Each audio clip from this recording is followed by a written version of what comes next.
Bring us your baffling. Bring us your audacious. We want your sticky notes, sketchbooks, and scribbles.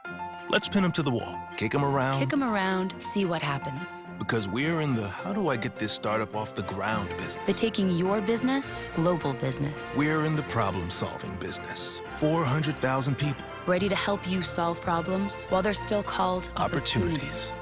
From figuring it out to getting it done. We're here to help.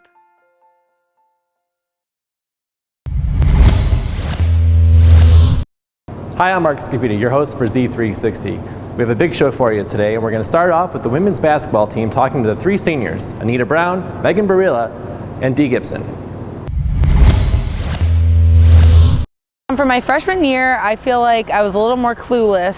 Now being a senior, like I know the ropes, I know the campus and how a coach works, and I've made a lot of friends, so I feel like I've grown as a person and as a basketball player since I've been here.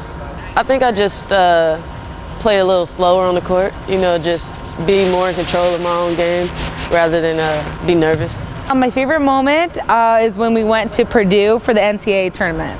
Winning the MAC championship because it was the first time Akron women's basketball has ever done that. Winning a championship, I think that's the best moment for anyone. I think I taught some of the younger players how to be a leader. I feel like as being a senior captain, I am a leader, and I try and demonstrate that and show the younger kids, how to be vocal and positive on the court and off the court. I think I teach them to be a little fearless, We've taught them to just stay positive, and you just gotta fight through whatever comes your way and keep working hard. Hopefully I can work in victim assistance in the criminal justice field, and I kind of want to move out of state, so somewhere maybe New York or California. I don't know yet. I might look to be a graduate assistant or go into cardiac rehab or something. I really want to get into coaching, but I may play a little more, see what opportunities are there, so it all depends. Next up, we're going to go talk to Brandon Padgett, the women's tennis coach, where he gives us a preview of the upcoming season.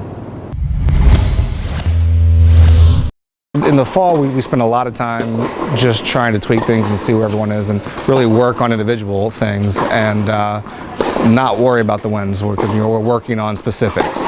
We're really, really young, but I think really we've got some strong players. We're really working hard on the mental aspect, obviously with the physical, but I think our youth may actually be a strength for us this year because they're not going to be afraid.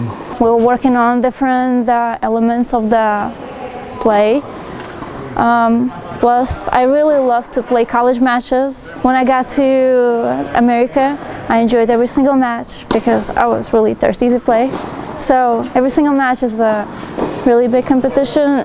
Each win is a huge win for me.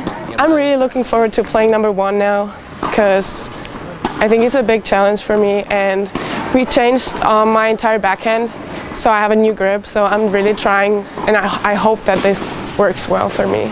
Last year I played 4 and 5 most of the time. This year playing 1, so I think it was a lot easier to playing number 5 spot. The biggest would be Sophia, in that she played mainly 5, 4, 5, 6 last year, and she's starting the season off with 1. We broke down the big part of her game, her backhand, and completely went back to basics, and she worked her butt off and has proven that she deserves to play 1. This season, well, I'm really hoping to go 8-0 in the conference matches. This is my goal for this year, as well as win as many matches as possible. So, yeah, that's what I'm trying to do.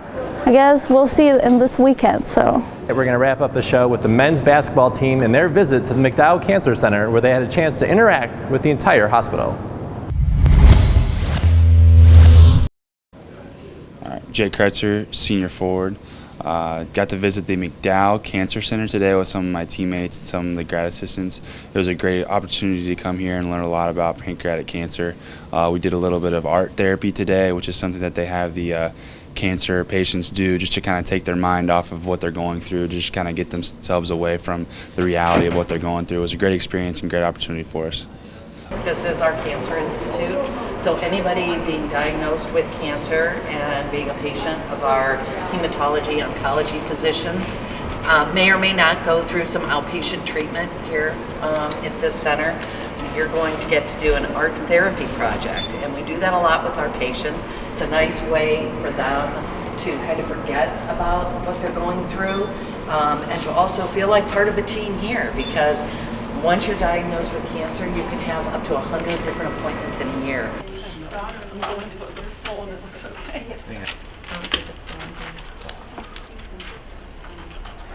You know, Coach Peters, he meant a lot to this program, a lot to me and a couple of my teammates. We got to spend time with him. You know, one of my first visits here at Akron, me and him really clicked. You know, I've always had a great relationship with him, and you know, seeing what he went through, it was really hard. But he kept such a great attitude through the whole thing. And I've had other family members that's had the same type of cancer, and it's hard. It's a really tough thing to go through. But you know, like Coach Pete, he had the greatest personality and just upbeat about everything, and through the whole process, you know, he was always, every day, you know, he was just going through and battling as hard as he could, and he fought the best way I know how.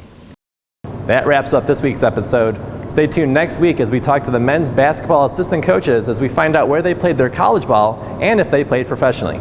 I'm Mark Scafidi, your host for Z360 and GoZips.com.